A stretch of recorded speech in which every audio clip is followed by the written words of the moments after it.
Un équilibre entre prévention, dissuasion et sanction. Voilà ce que promet le candidat Serge Babary qui entend utiliser à la mairie les travaux d'intérêt général pour les petits délinquants. Quant à la vidéosurveillance, son doublement est inscrit dans le programme. Il y a une soixantaine de caméras à Tours, mais il y en a 45 qui servent à surveiller les abords des bâtiments municipaux. Donc il y en a finalement très peu pour observer les endroits un petit peu chauds. L'extension de la vidéosurveillance, un sujet qui fait toujours débat entre les différentes sensibilités de la gauche et sur lequel Jean Germain se veut consensuel, tout en rappelant qu'il y a les caméras fixes et celles qui ne sont pas connues du public. Ce sont des caméras dans des véhicules embarqués, ce sont des caméras qui sont mises dans un certain nombre d'endroits pendant 3 semaines, 1 mois, 5 semaines. On va installer de la vidéosurveillance aux fontaines, donc il y a un grand mât là, qui va permettre de surveiller le centre commercial.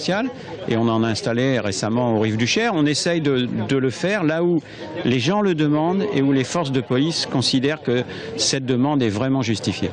Un point commun entre les deux candidats, le renforcement de la coopération entre les deux polices et le redéploiement des forces de l'ordre sur le terrain, à l'image de ce nouveau bureau de police dans le quartier Gare. Si Tours a maîtrisé sa délinquance au regard d'autres villes, dans certains quartiers, l'ambiance reste pesante. C'est le cas du Vieux-Tours.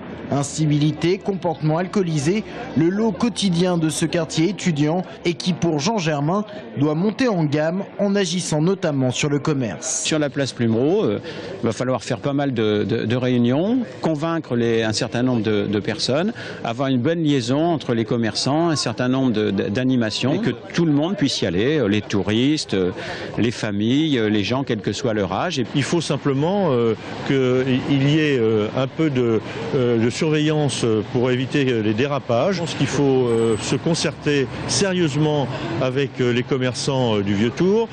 Il faut d'ailleurs à cet égard qu'ils se regroupent en union commerciale sur place parce que pour l'instant ils sont dispersés.